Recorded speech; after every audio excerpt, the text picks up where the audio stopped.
All right, everybody. So today, back on the podcast, we have Alex Leonidas. How we doing, man? I'm doing really good, Dave. How about you? I'm good, man. I know we had to move things around a little bit. I'm glad we were able to make this work. You're in the process of some moves, right? Oh yeah, big surprises coming soon for the channel. By the time this video is released, everyone's gonna see Cool. what's Cool, been cool. behind the scenes. Yeah. Now, I mean, is that going to be something that you want to hold off talking about then, as far as like home gyms and whatnot? Oh, we could talk about the home gym. I think it's an integral part of any serious lifter. Okay. Yeah, Yeah. I've commented before, it was super helpful for me in high school to have the home gym. And obviously if you look at the biggest guys and certainly like IFBB pros, like they're not working out at home. But I think for most quote unquote real people, people who, they actually have to have a job and all these things like that, having something accessible is really nice. And this happened, once after like the pandemic, that for me was kind of like eye-opening where I had to get some stuff and I was like, man, I really like not having to go to the gym at like 5:30 p.m. during, crazy hmm times and everything. It's like obviously nobody needs a home gym necessarily, but it's really helpful, I think. Yeah, I think 2020 solidified things for everyone, and it demonstrated that there are no excuses. If you want to work out, like you'll make the space for it. Like we saw guys who were living in crammed apartments that bought foldable power racks or at least a basic pull-up bar and some gymnastic rings, maybe even working outdoors in the local park. And some of the best gains were acquired in that time frame. Whether you Yeah. had minimalist equipment or you decided to upgrade your home gym, like even in myself, that's when I bench 405 because Oh, all I really? had access to was literally a flat bench, not even an adjustable, and a barbell with a Swiss bar with some chains. And so, I was maxing out on various benching Yeah. variations, doing weighted dips, weighted chins, no cables, no dumbbells, so basic. And I was just dialed in.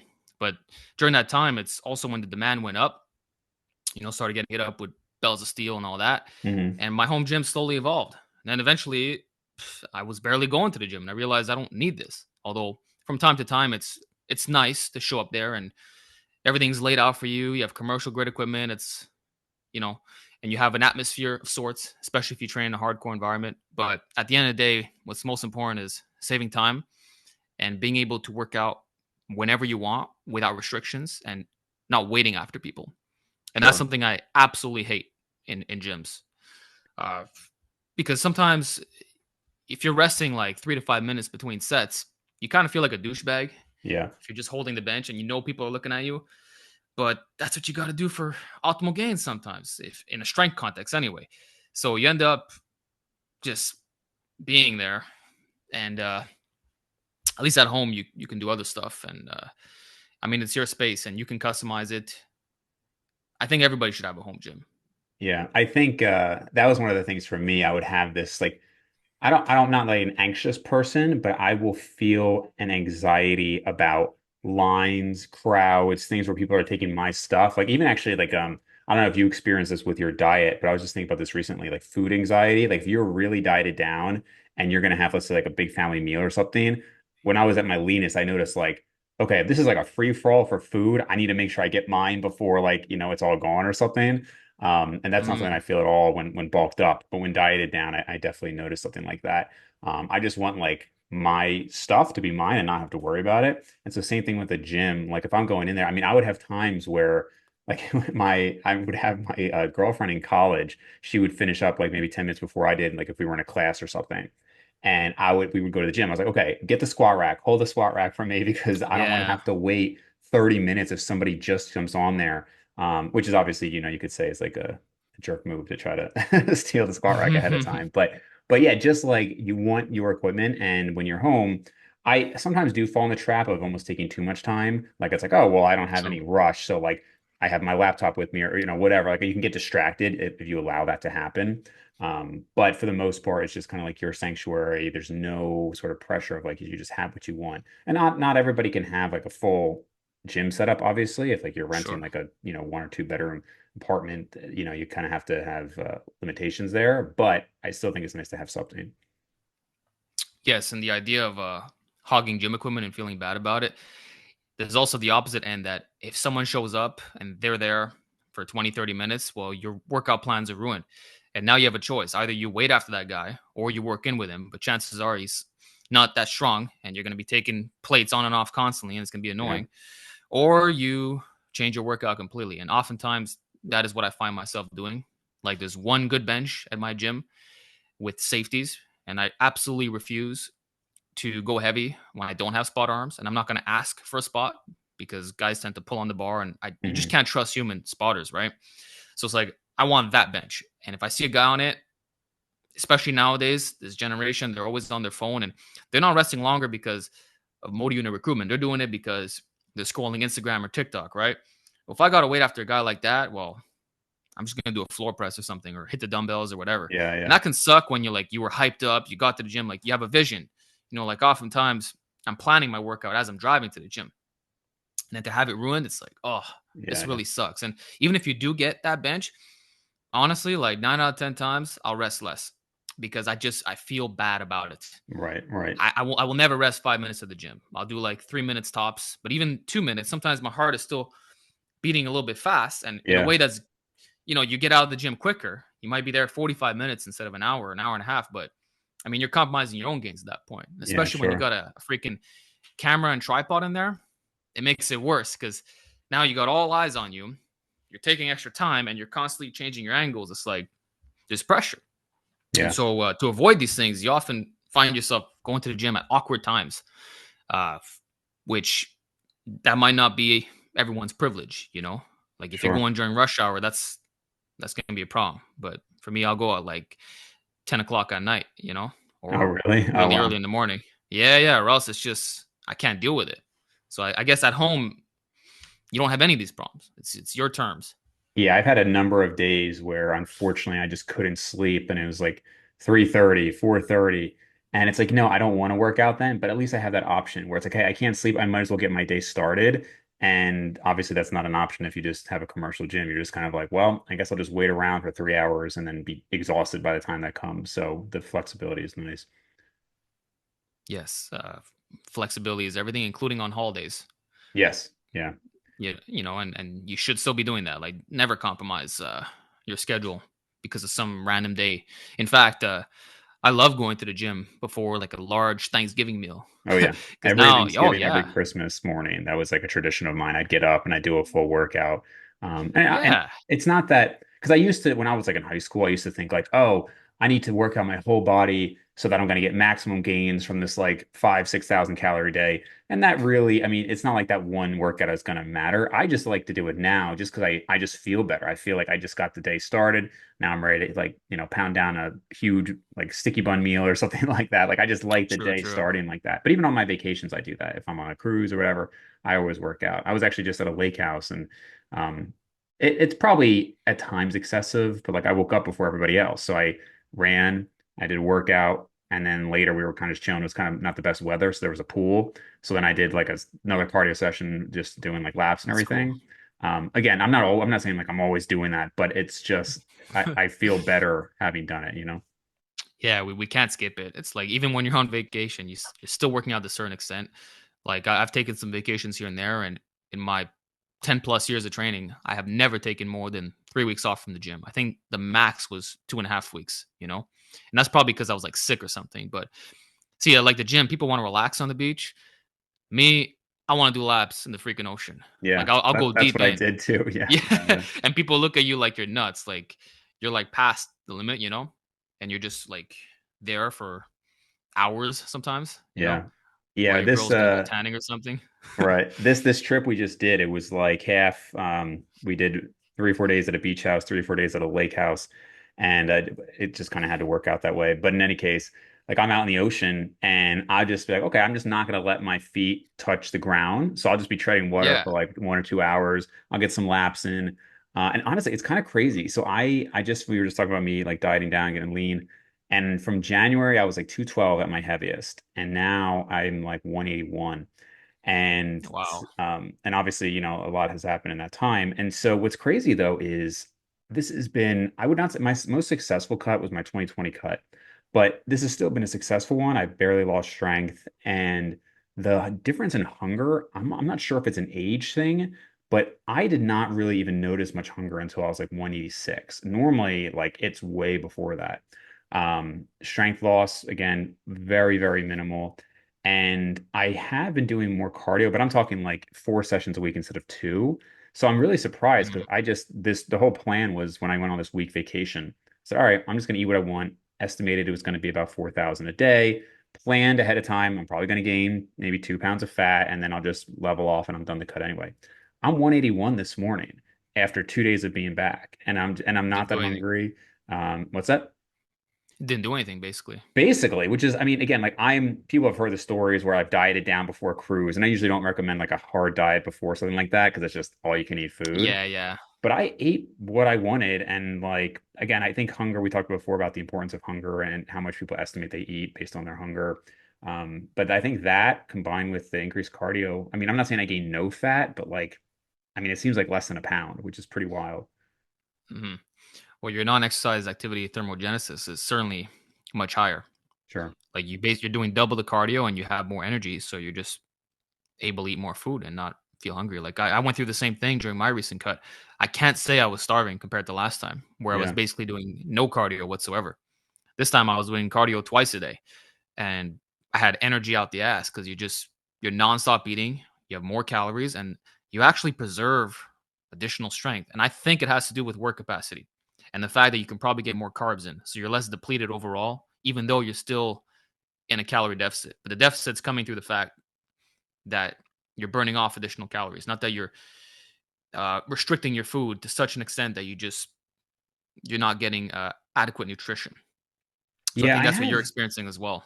I have mixed thoughts on it because, you know, this principle of like G-Flux, if you used to like read John Berardi back in the day on T Nation, and basically the idea of doing more activity and eating more, even if it's the same net deficit or Yeah, surplus. And there's people who believe in that. And I'll tell you though, like in high school, I was doing a crazy amount of cardio. I was working out 4 or 5 days a week. I was sometimes doing my regular running on top of that. And I can think of one year in particular where I was on the swim team, and you're doing like 2 to 3 hours of swimming a day. And I specifically remember playing tennis with my dad, and he was like, "Are you okay?" Because I just wasn't moving. I was just a sloth. Like I was so drained, and I was like 12 or 13% body yeah, fat. I was not super lean. Did not have like visible abs or like, you know, anything crazy. So and then after I realized like, oh, cardio isn't necessary and you know whatever, and I go to college and I basically stopped doing cardio most of my time in college. And I had better results and I was kind of on this track of like, hey, like cardio can be helpful if you need more of a deficit, but it's sure, not that important. And I saved all this energy by not doing cardio and you know all the arguments we've heard. So I it is interesting that I wouldn't say I've flip-flopped. I've just had different personal experiences because I'll tell you lately now I plan to keep the cardio in. I feel better having done it. There's obviously health benefits to cardio, despite what some people will say. There are very clear of health course, benefits to cardio. And it's just interesting. Now, I personally do prefer if I can do more activity and eat more, I prefer that. But I don't want to make it sound like, you know, I've never had the opposite experience because depending on other life of course. circumstances I have. Yeah, life circumstances, your age, and also the type of cardio makes a difference. Yeah. Like I found that if you do burpees every day, eventually you're going to start to feel really tired, and it's going to affect your weight training. The fatigue is just through the roof. But running is not quite the same thing. And having looked at some hybrid athletes, I see a lot of them that are doing over 50 kilometers a week, Mhm. and they're pretty lean year round, maybe 10, 12% body fat, and they're eating like freaking horses, man. Like the amount of food that they're putting in, you'd think that they'd be 20% body fat, but they're able Right, to get right, away with it. And I guess the fatigue is not adding up that much because they're a lower body weight and they've mastered the running technique, and they have different days. Like they have a zone 2 day, then a more intense day. So I think if you learn how to better program your cardio, you can get away with it. And that was my experience as well this year. So it's just it's crazy how we can flip flop like that. Because me too, I used to get lean with doing barely any cardio, and now I found the opposite experience. And Greg Doucette said the same thing. You know that he used to have trouble dieting down, and now that he's doing all the cycling, he can stay shredded effortlessly. You know, yeah, so yeah, that's and I just just think that there's like I didn't actually add cardio for more of a deficit. I added it for health. yeah for health. Yeah, same Yeah. here. So, because like the thing is, like, yes, we do have some evidence that, like, you know, oh, if you look at the step count, the higher the step count, the less more cardio was important, right? Meaning like if you're doing 20,000 Mhm. steps a day, yeah, Yeah, you're good. there might not be a strong benefit to adding 3 list sessions or something like that. But I'm over here averaging, I mean, for years, I've averaged 4 to 5,000 steps a day. Like I don't walk very much. So at that point, pretty much all of the evidence would suggest that some additional cardio is Mhm. beneficial. So I'm doing basically like 3 zone 2 sessions a week. And then one, I'd call it like a zone 3 to 4. Like I'm not doing zone 5 sprints. I always Yeah. did. I've actually just recently dropped those. So it's basically one harder session, three or light. And I'll tell you, man, like I do feel more cardiovascularly fit. Again, I'm obviously 30 pounds lighter too. And Yeah. I want to talk to you about this, about basically no more bear mode, because I have no intentions of going up to like 210, 220 anymore.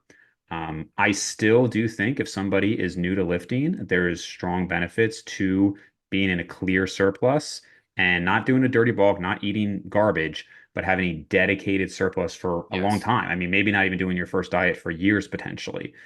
So I don't want people to think that I've changed my mind on that. I still, if somebody came to me, hey, I want to put on as much muscle as possible in the next 5 years, we're going to go probably closer to like upper teens, maybe even 20%. But for me, almost 20 years into this, I'm going to stay Yeah. in the 180s now. Yeah, yeah. No, I guess you built so much muscle. Like realistically, how much more could you put on? And even if like it's realistic, like it's gonna suck having to cut down once again. It's just this endless loop, and you're not competing. You're not trying to be the best natural bodybuilder that you can be necessarily, and your life priorities have changed, right? And you can still make gains, a bit a little bit slower, but there's other benefits that you've been experiencing, especially with the calisthenics and like right now, this is a really good look for you, and you feel amazing. You're Thanks, man. embracing the cardio as well, and you even trying to bulk back up to that weight. It's going to be quite difficult with your current setup, like eating micronutrient rich foods and getting in those cardio sessions every week. Like you're gonna have to force feed, if anything. So it's Yeah. not it's not to your benefit at this current time frame. I noticed that for sure where you could argue that because people would say, oh, like lighter body fats aren't necessarily healthier. And I would agree with that in the sense that there's no need if you're just trying to optimize health, there's no need to be 7 or 8% body fat. And in No, fact, honestly, as long as you're probably like under 20 as a male, like you're probably okay. The reason I'll use myself as an example, I think it's healthier is two reasons. Number one, whether or not people want to acknowledge it, at 210, 220, I mean, I'm getting close to like a 30 BMI. I really would have a hard time arguing that that is as healthy for me as walking around 30 pounds lighter. So that's just from yeah, a weight standpoint. But then, secondly, if you actually think about the quality of food, in theory, could somebody eat the exact same, like high fiber, micronutrient dense foods and everything at that higher body weight? If you have the appetite for it, yes. But I can tell you again, I used to have a mega appetite that is now much lower. There's no way the quality of food for me to maintain 210 is the same as for me to maintain 180. Because when I'm 180 yeah, and I'm hungry, I'm just going to be going towards more fruits and vegetables. It's just of going to course, happen. yeah. So that's a second big reason I think the lighter weight. I and I think that applies to most people, Yeah, including myself. Like right now, I would say I'm eating the exact same quantities of food compared to when I was bear mode. Yet I'm like 20 pounds lighter. right. So food quality, like that in itself, is going to keep you at a naturally lower body fat set point. And then there's also the act of like independently consuming a lot of calories. That's not good for your longevity.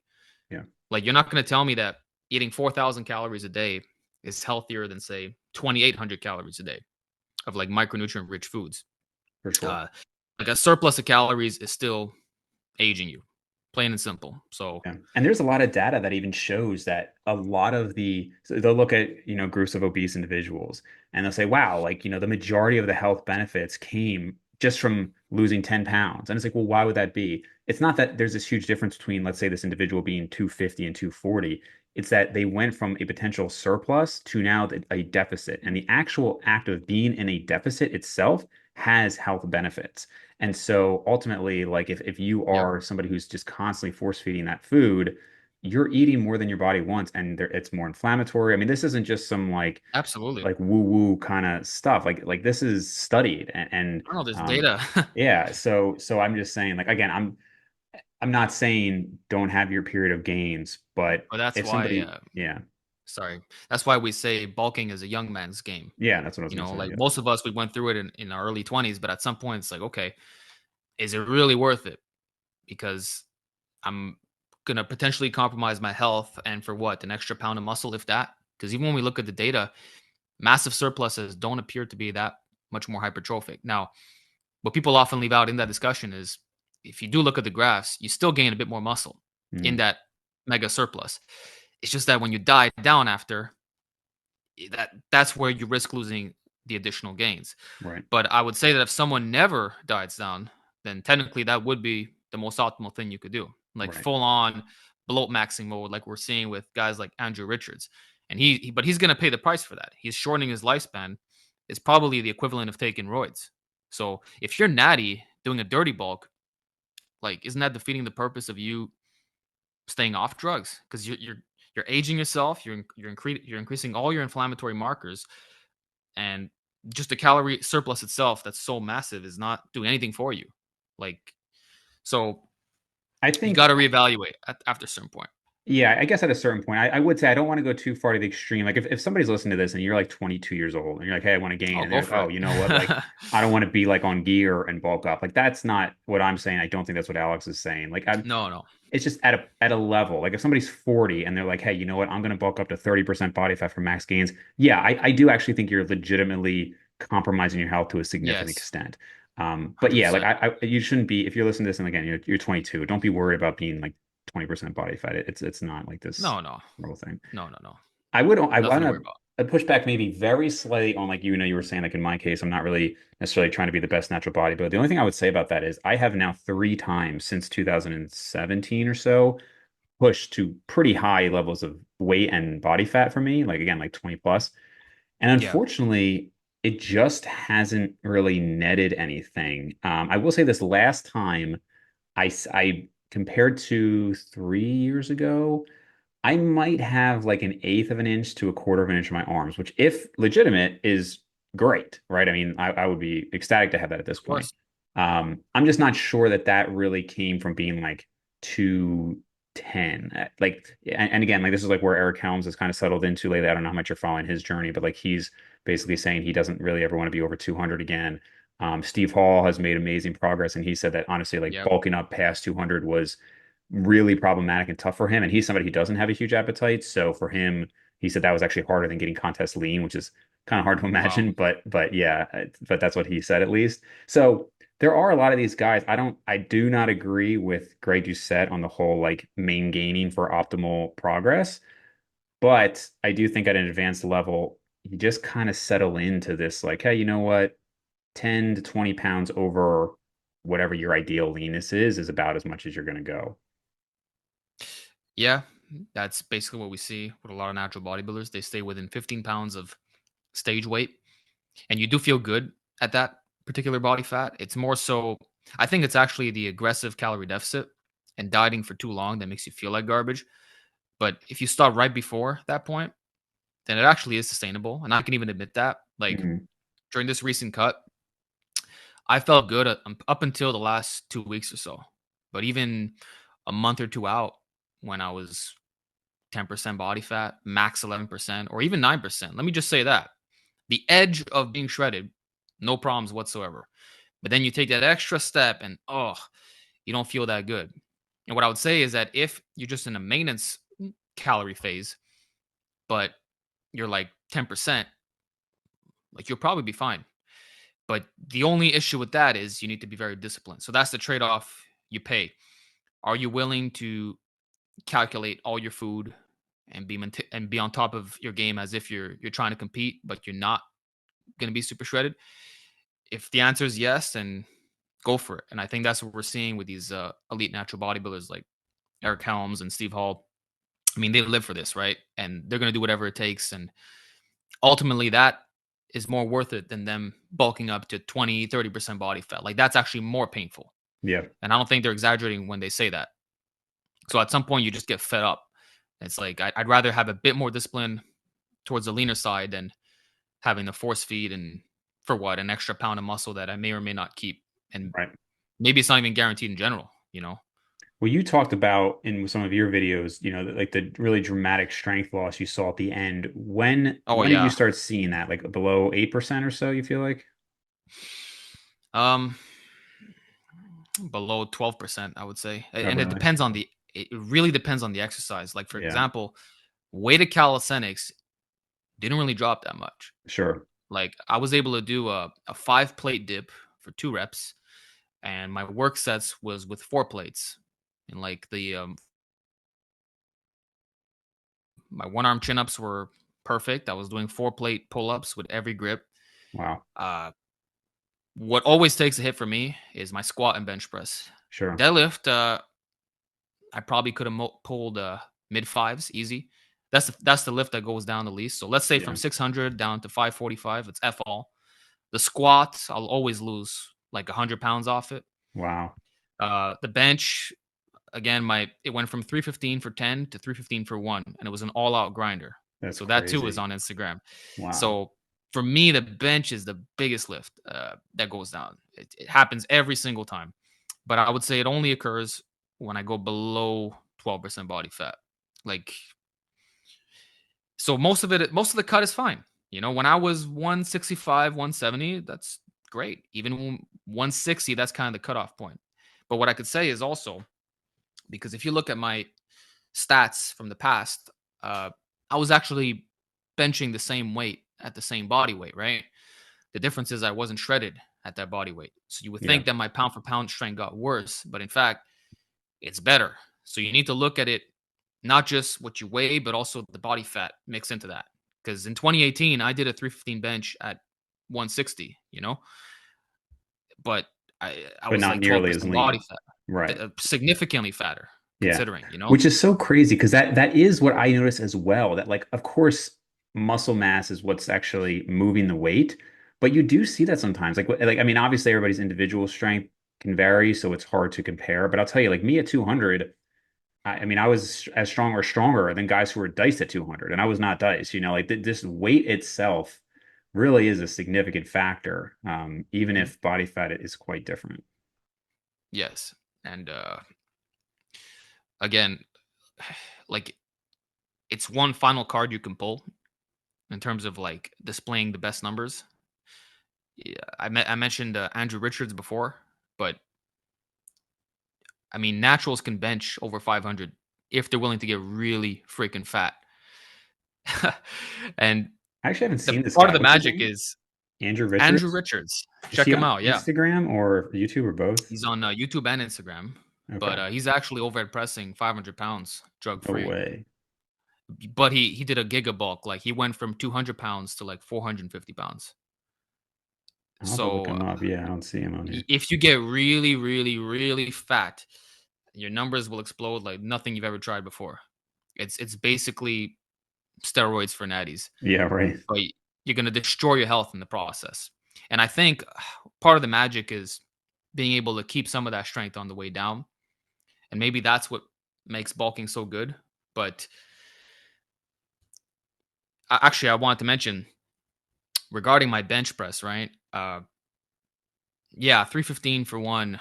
I'm not really happy with that. It's kind of demoralizing.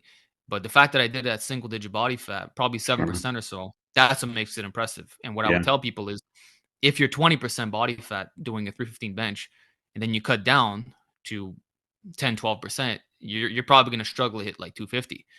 And maybe that's why you're not big. So if you when we talk about strength standards, they're even more relevant the leaner you are. Because anyone yeah, could be a big fat guy who has horrible pound for pound strength, but the number itself is pretty impressive. The question is, how strong are you really when you got no leverage advantage? And that's where the distinction lies when we talk about strength and size. It's always going to be inseparable. And it shows the most when you are lean. for sure. Yeah, and I didn't actually realize that. I mean, obviously you're pretty gifted when it comes to the bench, but did I hear that you said you benched 225 for 8 within like 8 months of lifting? Yeah. That's I was doing crazy, man. 225. Yeah. But the thing is, I had a calisthenics background. Right. So I did it for 3 to 4 years, literally like street style workouts. And like day one, I was already doing 45-pound weighted pull ups. Wow. I was benching, I think 135 or 155. So already the number was close to 225. So it didn't Yeah. take that long. But I was doing it for reps after 8 months. And my squat was also at 3 plates.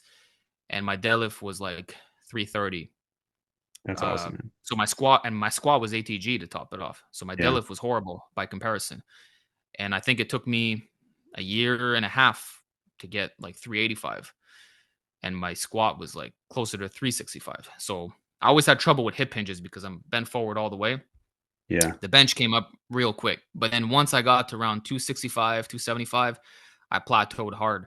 And that's when I started experimenting with periodization and the conjugate system. And then I blew right past that. But Nice. I was always a good presser. And I fully credit calisthenics. I don't think it has to do with my leverages. It's purely because I did a boatload of push-ups and dips. Yeah, I don't know, man. I did a lot of push-ups growing up, but I didn't hit Well, even look, 225 for one until I was like day 7 years in. day one, I was able to do over 120 push-ups and over 50 dips That's and 15 crazy. muscle-ups. Day So one of your that's strength training? day one of stepping into the gym. That's what I was Okay. able to do with calisthenics. That's And for crazy. me, I was doing like 15 sets of push-ups, pull-ups, and dips. Wow. So like I was really, really fit. Yeah. Like Jeez. so that's why it had such great carryover to the presses. And I was doing pistol squats as well, all the stereotypical stuff that you see, but it was really street style calisthenics, but as basic as you could think of. And that just built some crazy work capacity. And I mean, that's why the gains appeared so fast when I started benching and all that. Yeah, that's wild, man. I definitely noticed, obviously, like as I have lost weight, because it's a lot of newer, it's almost an argument for like I'm very big on consistency with exercises so that you can gauge progress. I will say that by having the home gym and therefore doing new exercises, it was easier mentally for me because one of the reasons I've always stopped diets before was it was very hard for me to accept seeing the strength losses. I mean, like I'm talking, if Yeah. I lost 2 reps, it would just it would just kill me. So to hear like Yeah. 100 pounds or something, like I literally don't think I could mentally handle it. I would just have to stop dieting. So by having new exercises, again, I just looking at the Yes. measurements, I didn't actually lose much, but it was almost like, okay, maybe this is in my mind only 90 to 95% as ideal as keeping in the same exercises, but it allowed me to not be aware of potentially like a Yeah. barbell bench press. Like I probably would have lost a good 30 plus pounds in my barbell bench press if I was doing it this whole time. I haven't done a barbell bench press in over a year now. So Uh-huh. it's kind of like a little Well, anecdote there on the it's mentality a of it. well, we kind of talked about this last time, but you're psychologically tricking yourself. And sometimes if it's a Yeah. novel movement, you can actually make progress for a certain amount of time. Uh, but I think it's good that you haven't tested it because if you do, you're probably going to be a lot weaker and that's going Yeah. to really suck. Yeah. So I would just continue to embrace your current gifts, which Yeah. is going to be calisthenics straight up. Well, Like do that's your what I want to talk dips. about next. Yeah, yeah. Well, Yeah, so yeah. yeah, because my what is it? My I do like a decline, so it's the equivalent of like an incline barbell, right? I do a Yeah, yeah. decline weighted push-ups, and I just hit a PR on that last week. But again, I'm lighter, right? So it's like for the It's weight evening out. added, right, right, right. So I'm like, hey, no, it's a PR. But I wanted to get your opinion on this because I'm just starting some calisthenic stuff. I bought rings, so I do have those. Good. And I'm talking like I'm super early, like basic on it right now. Um, I just tested my plank time just to kind of see what I could get. I didn't actually do a max push-up. I did max ring push-ups. I cannot believe how much worse those were. I mean, I'm talking They're like I very got a hard. third of the reps compared to just like a regular push-up. So obviously I got Yep. to work on the stability there. Pull-ups were basically the same, and that on the ring wasn't too different. But so what do you think? What do you think I should like try to start getting into for new goals, calisthenics wise, to like test out and progress on? I would tell you because you're already very strong and you kind of do have a calisthenics base. Like you've done heavy weighted pull ups, doing over Hmm. 100 pounds for reps and all that, which is very impressive considering your height. So I would just tell you to take it to the next level in terms of a street lifting approach. So the body weight only stuff should be accessories to your competition lifts, quote unquote. So I would say make weighted pull ups and weighted dips your foundational lifts. Like try to get stronger at those two, including hitting some heavy singles. You're not going to get injured. You're natty. I was even doing singles at single digit body fat. It's not a problem. All the street lifters do it. You'll be okay. Just use good form, manage overuse, fatigue management, all that stuff, right? But then supplement it with body weight variations that allow you to get more out of less weight. So that includes the super wide grip pull ups, the behind the neck pull ups, if you're able to do those. The rings, technically, they should be harder. Uh, like you could even do like L-sit ring chins to build your lower lats and more core stability. That's going to feed into your planks. You can do archer ring chins. You've seen those, right? I'm sure I That's have. Yeah. yeah, it's going to help build up your one arm pull up strength, and it's also going to contribute to more lats, more biceps, and it's going to help your just your chinning strength in general. Uh, the dips, super deep. It's going to help your deficit push-ups as well. They all feed into each other. Um, I can tell you to get into skill work if you want, which is a completely different game, but that's like really specific. It's performance oriented in a way that I don't know if it's applicable to your goals of hypertrophy and whatnot, but if you can learn like a straddle planche, that would be cool. So you could start doing like tuck variations and stuff like that. Yeah, I'll have to look into And all then this. just mixing in street workouts would be to your benefit as well. So just a basic 15 down pull up workout. Try that. 15, 14, 13, work your way down. Okay. You'd be surprised how hard that is. Oh yeah, Or I'm sure. if you're doing like 20 down dips, try to work up to 30 down dips, which is 465 reps. Jeez. And I would also tell you to do burpees on a frequent basis. So include that into your cardio routine. Hit at Really? least 125. Yeah, street style. And that'll do wonders for your work capacity. It's going to help your presses. It's going to condition you like nothing else. Who's the And guy? all There's these things will, Do you know who yeah, Ben Bruno is? yes. He hates burpees. He Well, well, it's funny because he's into other stuff. Like I don't really follow him much. I knew him back in the T Nation days. And then he blew up, and I think he started training some celebrities. And it's weird. He's not like a physically impressive individual, like just based on physique and everything. But I guess he has a reputation for pushing himself very hard and whatnot. And it seems, again, just from like what I've seen of him, it seems like he's into calisthenics, but specifically against burpees. I haven't followed enough to know all of his reasoning. It's just kind of funny. I will say on the dips, I might try to progress more on like a weighted ring push up, only in that I've had some significant issues with dips in the past. One on like my outer pec area, and two, and I know some people get this, I get some significant sternum issues when I do dips. yeah, Um, for that, yeah. I'd recommend you check out my video of the weighted dip solution. Okay. It's a comprehensive guide. It's almost an hour long. It covers every possible reason why you might have pain. Okay. That Yeah, I'll check it out. that might fix it for you. But I All would right. say that if for whatever reason you can't, then the next best thing is going to be the deficit push up. Hmm. So not only should you do the ring push up, which basically does the same thing, you're still getting an extreme way to stretch on the pecs because you're able to really go out, and then you get the squeezing, and you can rotate, so it's easier on the joints. The deficit push up with the plyometric boxes, Hmm. so like two plow boxes, 12 inches high, or just the same height as your bench. That's going to provide basically the same gains as a weighted dip, and you can load those quite heavily. I would say if you can do like 150 to 200 pounds for reps, you'll be good. And for that, just get like a 40-liter military backpack. Uh, like Tactical 511 has some, Amazon has them. Like a 1000D nylon material. It's not Okay. gonna rip on you, and just fill it up with a bunch of 10-pound plates or chains. That's gonna be just as good as the dips. You know? Are you then lifting your feet up so your body is parallel? Yes. Okay. That's assuming your level. But Okay. if you want to take it to like, let's say you've maxed out your backpack, then you can raise to an inclined position on that Sure. bench so that you're more declined. Okay. So that's going to be more upper chest as well. But the main benefit here is not necessarily about muscular biasing, but more so increasing the difficulty.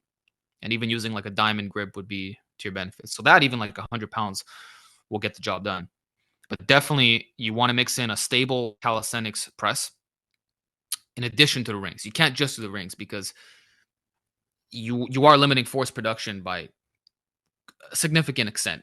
That's why it complements your regular bar work. You should do Mm. both. Like my max ring dip is 3 plates.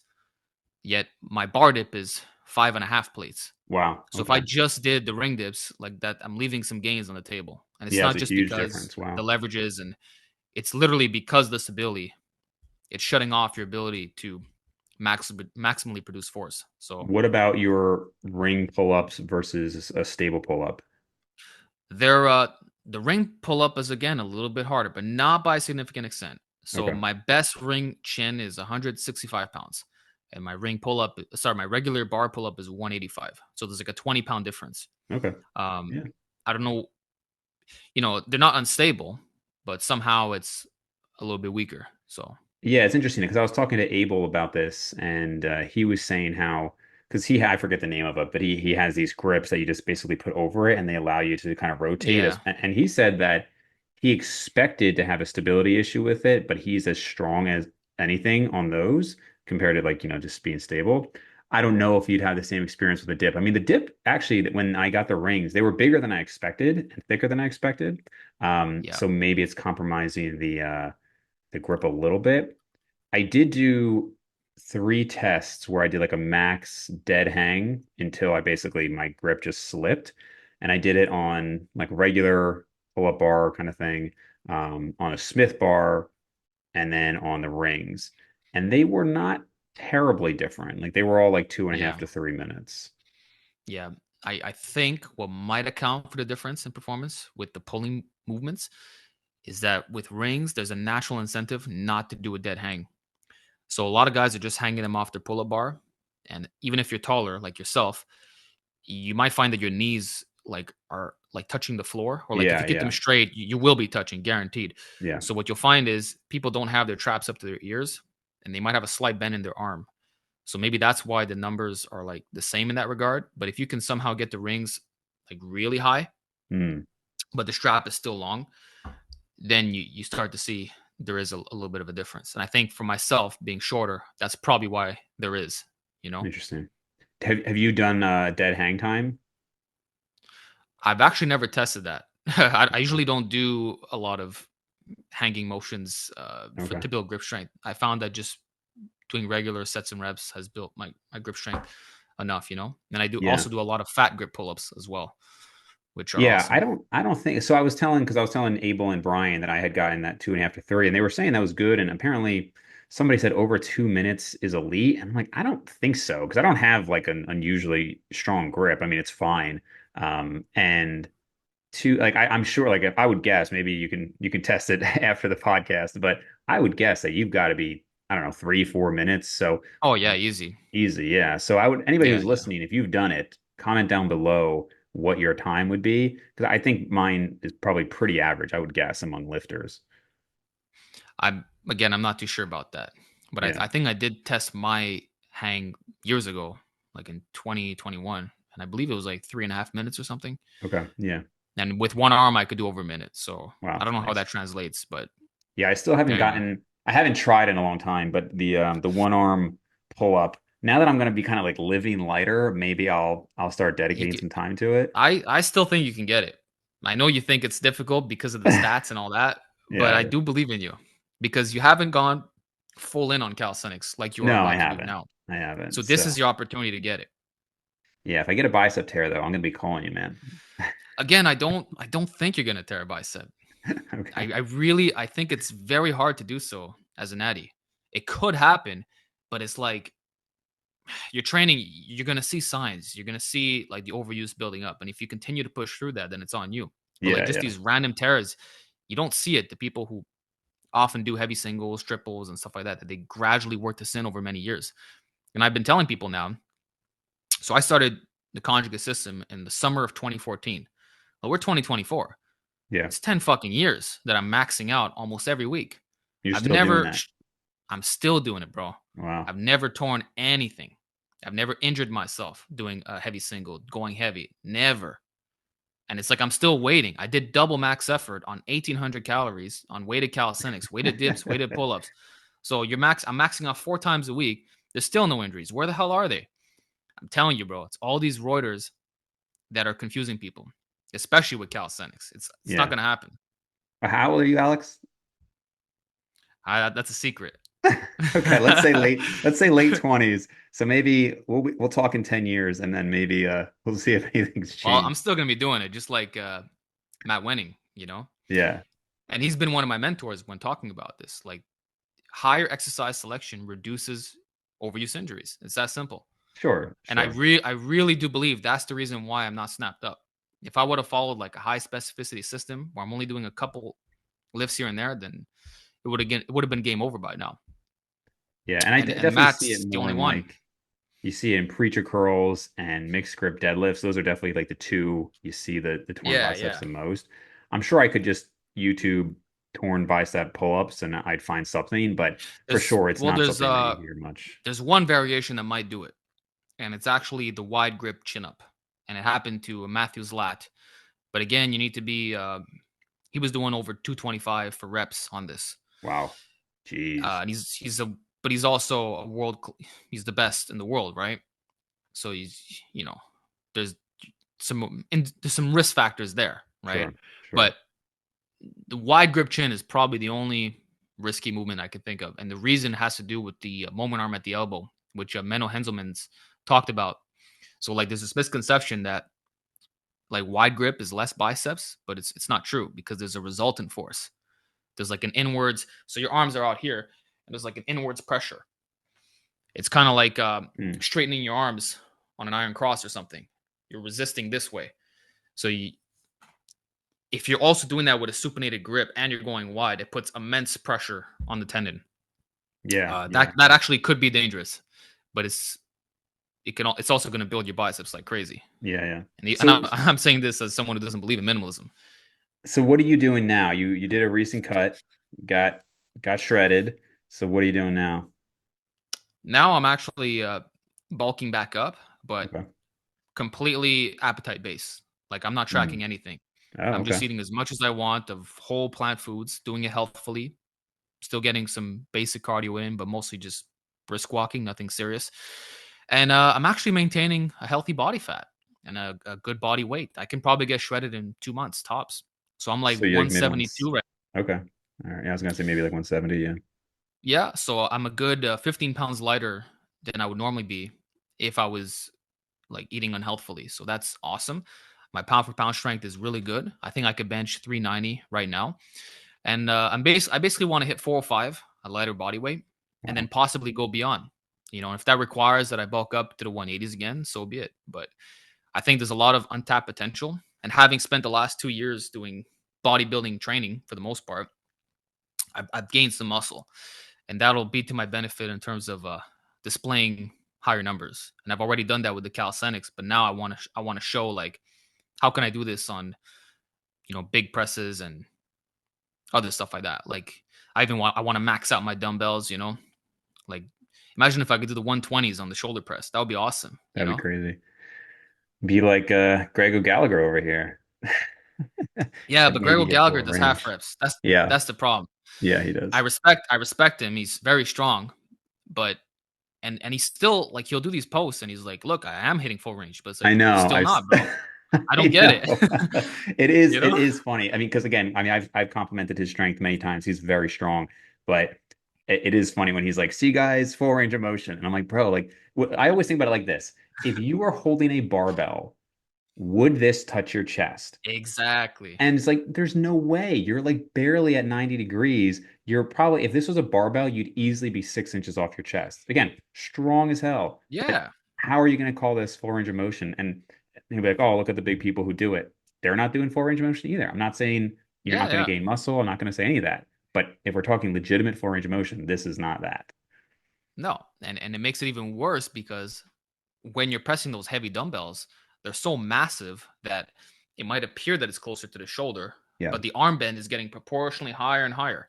Yep. So it's like you're actually doing progressive range of motion in the opposite direction. Yeah. Yeah. So it's kind of Regressive range of ego motion. lifting, if you ask me. And look, like I probably can't do that because I don't train half reps. I never have.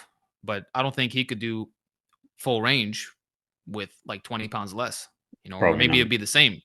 So that's what we're saying. And the proof is look at his barbell bench press. I think the max he's done is like 365. Well, then how the hell is he pressing those heavy dumbbells? I can't move. Well, it's because it's partial reps, and that's Yeah. the end of it. But all respect, especially doing it at that body weight, uh, and that body fat, you know.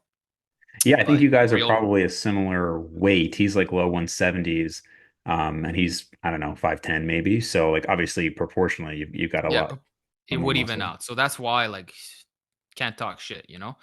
But yeah, heavy dumbbell pressing is underrated. The max I've ever done is 100 pounds for 5 reps on the shoulder press. But I Okay. was also like, I think I was 190 pounds when I did that. So if I could match that at 170, like I'm gonna be real happy, you know. How So much were you when you benched 405? 405, I was 185, Okay. and I also did a 405 decline bench at again I was like 190 something. I probably had 405 regular now thinking about it because it was an adjustable bench that it gives you a very slight decline. You know, it Okay. wasn't like a steep one that you see at the gym. Yeah, yeah, But yeah. yeah, Well, but there's now I'm definitely gunning something for to it be again. said for how much you adapt to the heavy lifting. I mean, with Greg O'Gallagher form many years ago, my shoulder press was 100 pound dumbbells for 10 reps was my PR. That's crazy though. But Sheesh.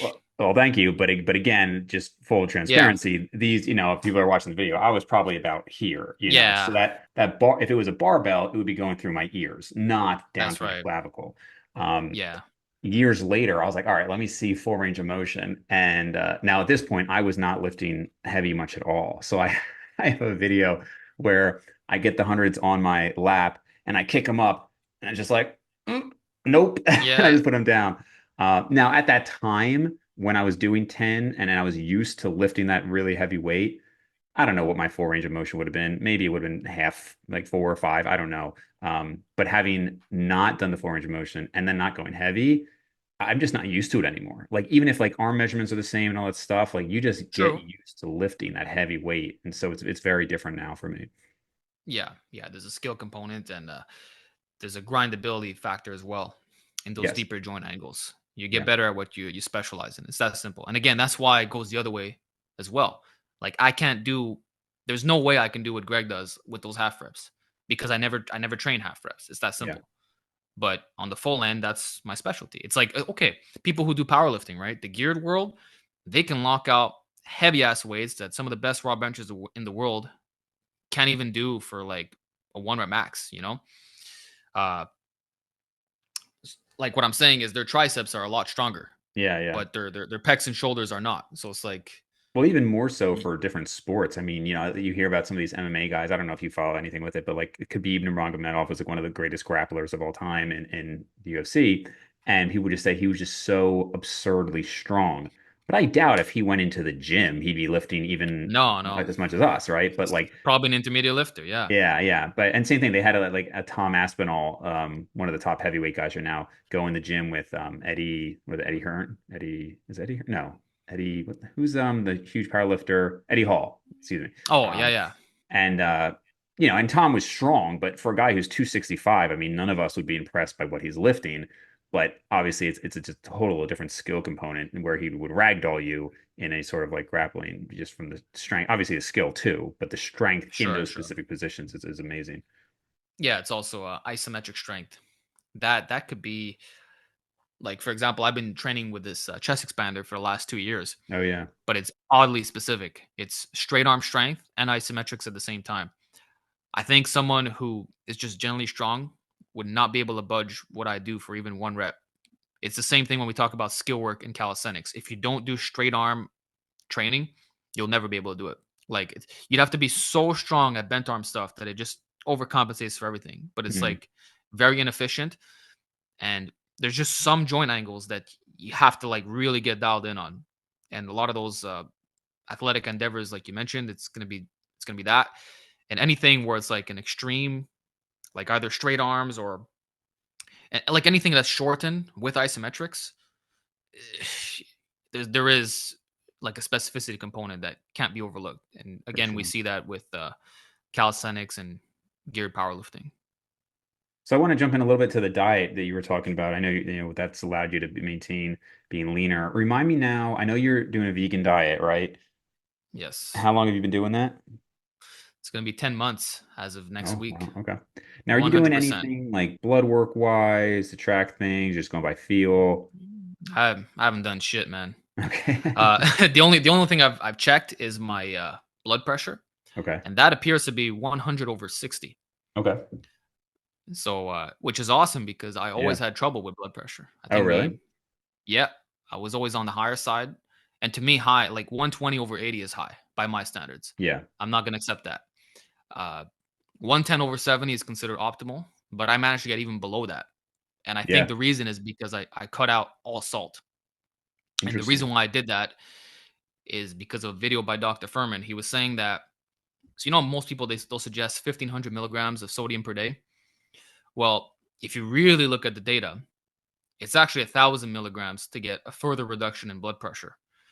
Uh, the reason why they don't recommend this is because it's very hard to adhere to. It basically means that you can't salt any of your food, and you probably have to drop things like all your cheeses and processed foods. You basically have to eat so clean that you're naturally going to have very low levels. And so I don't care about how I feel or like what's second best. I want the best. And so I went for it, 1,000 milligrams a day. And wouldn't you know that from the 110 over 70, I got down again another 10 points. So it absolutely works. And of course, I also add potassium chloride to my water and some of my foods. But it's the first time in my life where like it's constantly low my blood pressure. But yet I don't feel like passing out. I never feel Mm. and my breathing is like through the roof. Like even having gained some weight back, I still feel as healthy as when I was 10% body fat. And I think that's because of there's no inflammation and I'm still eating the same foods just in higher quantities. Yeah, it's interesting. But I'm not aware of any data that suggests that higher salt is problematic when controlling for blood pressure, which is obviously a huge caveat, right? So, if somebody has hypertension, so I would agree with you on like the 120 over 80, like in European and in like Asian countries, a lot of times they'll say like 110 over 70, which I would consider pretty ideal. Obviously, it's not a situation where lower is better, right? Obviously, if somebody had like 80 over yeah, yeah. 45, it's like, hey, we have a problem now, right? So I can tell you, I've had a almost lifelong history of orthostatic hypotension, meaning like I'll get up too quickly and I can almost like not stand because like my blood pressure drops. So I have no holdbacks on sodium personally. Like I salt my Right. food, I love salt. Blood pressure is pretty much always between systolic 100 over 110, like 100 to 110, excuse me. Okay. Diastolic 60 to 70, maybe 75. Like it's always around there. So Nice. I've looked into it, I would see like people like, oh, for decreasing cardiovascular risk, decrease sodium. But again, as far as I've seen, I've never seen any data that it inherently is problematic. It's the concern over blood pressure. So I would just say that if somebody has no hypertensive issues at all, I'm not sure I see any reason to limit sodium. Again, this is assuming like you're tracking at home, Yeah, not just assuming the like numbers are good. Yeah. yeah. And there's plenty of evidence that, higher sodium intake can help performance if you are very active and whatnot. So, I'm not saying I disagree with what you were doing because I think your numbers are great. I don't think anybody like needs to have high sodium. I just don't want people to be so worried about it if they're not hypertensive.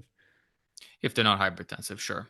And in my case, I was my entire life. And this was the only thing that's ever done it. Or that, or you get down to single digit body fat. Yeah, yeah. But whenever I've been a normal body weight or very lean, even at 12%, I've always had blood pressure issues. You know, Yeah, that's at some interesting. Now, point I what was were you seeing? Were you seeing 120 over 80 or were you seeing above that? even above that. Yeah. Really? I've always been very sensitive and I think it's the salt straight up. Could So in be. I my case, mean, and I would also say on like regarding like my mom, she used to have low blood pressure her entire life and she's always salted her food like crazy. mhm. And now she's gonna be turning 60 and it's finally like starting to catch up. Mm. And I would credit the salt to that, even despite being an athlete her whole life and all that. So I still think it's a risk. And if it's not blood pressure, that's the problem. It could increase your risk of a hemorrhagic stroke. And again, I would tell you to check out Dr. Furman to see his opinions on sodium intake. But your body does adapt to lower amounts, even if you're doing a boatload of cardio. Like I don't notice any performance differences. I was doing many burpees every single day for I think 67 days straight. I was doing cardio twice a day.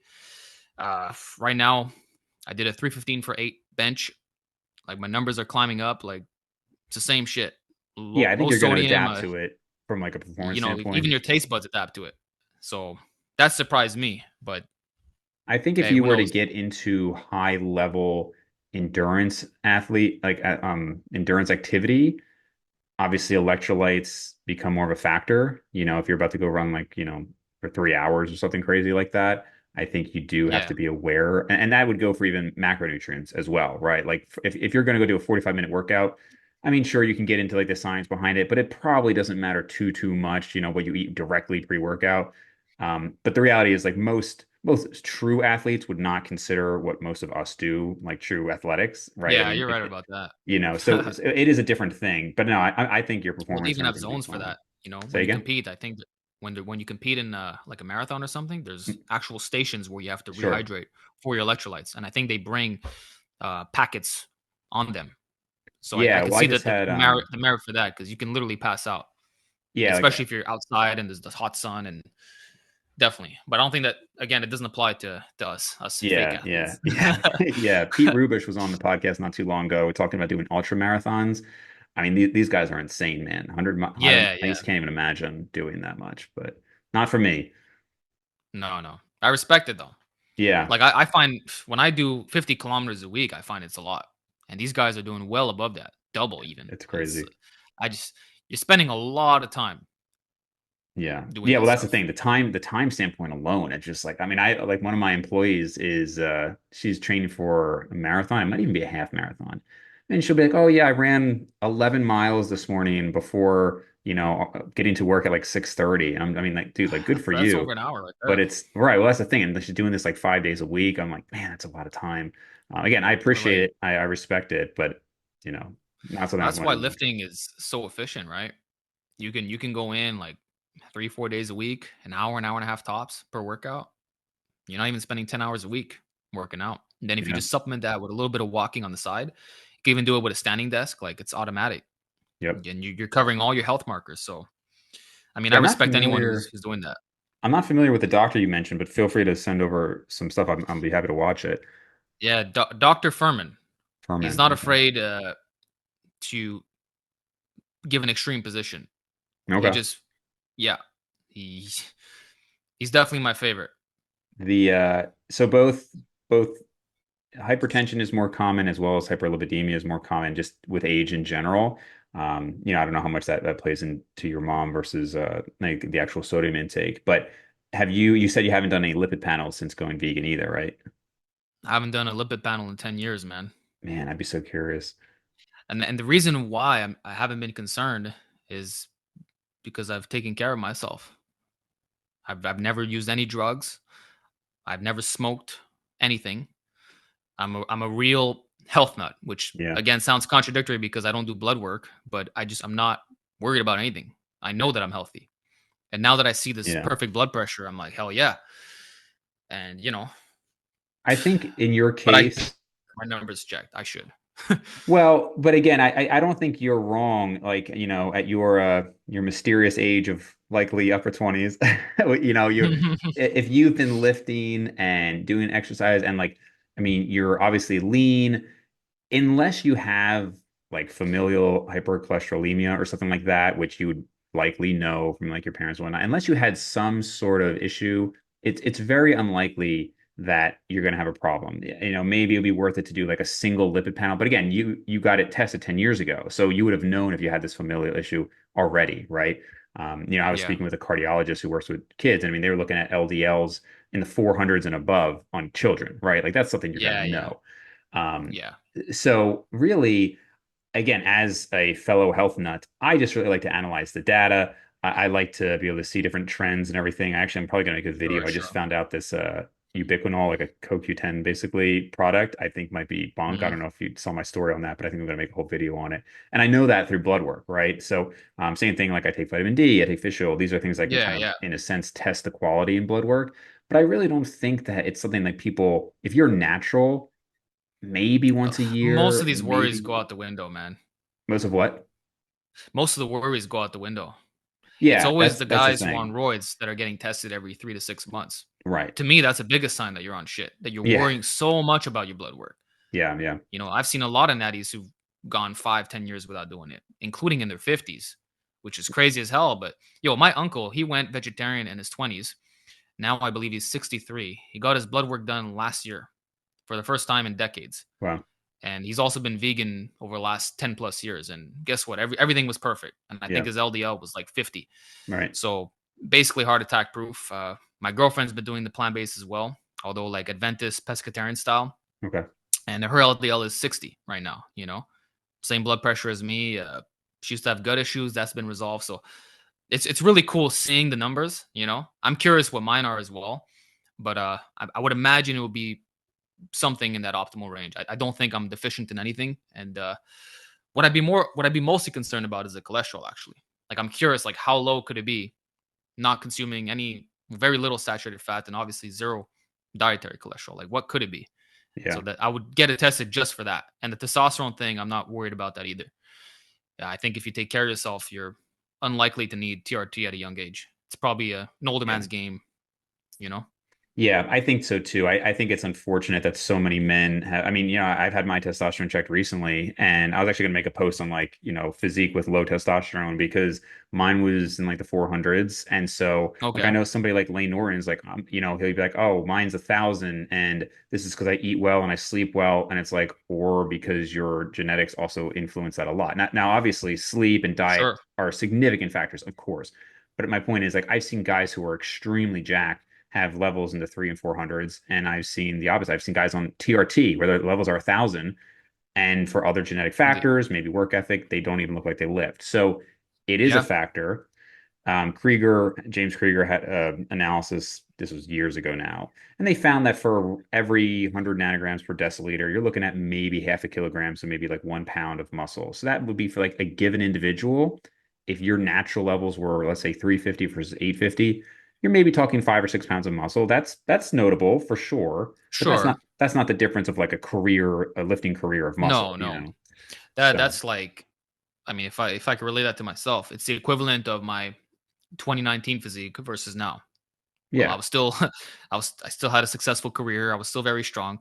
You know, I think that 5 pounds could make a difference at the elite level of natural Sure, bodybuilding, for sure. and especially if you're going to be shredded. But for the most part, like if let's say you can gain 40 pounds of muscle naturally in your lifetime, well, 35 pounds is still pretty damn good, if it is that much of a difference. But we've Yeah. seen a lot of exceptions like that. Even Matt Wenning, I believe he was benching 500 pounds naturally with low testosterone before he hopped on gear. Okay. So you'd be surprised.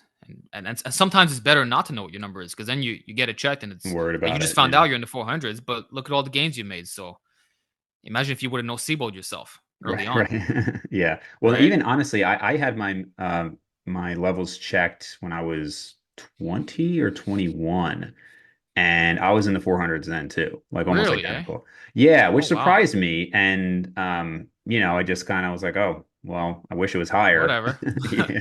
Yeah, yeah. And I took like, yeah, like there was like D-aspartic acid. I remember that was big Yeah. back then. Yeah. That didn't really do anything. But Tried it it's all, I just kind bet. of like the thing is, it's like to go on TRT, it's such a massive difference. Like I really, and I have a video coming up on it, because Dr. Mike, the celebrity, and Dr. Mike from RP were talking, Mm-hmm. and obviously there was like a lot of BS from the celebrity, Dr. Mike, but it's not like the effort involved. It's just your entire life is now changed. Like you are dependent on this Yes. thing forever, essentially. I mean, there's so much involved with that like if you really have like a lower quality of life, then and like like you can't have sex with your wife, like whatever issues you're having, and you have legitimately low testosterone, then I think it's amazing. But It's got to be the really bad for you to need that.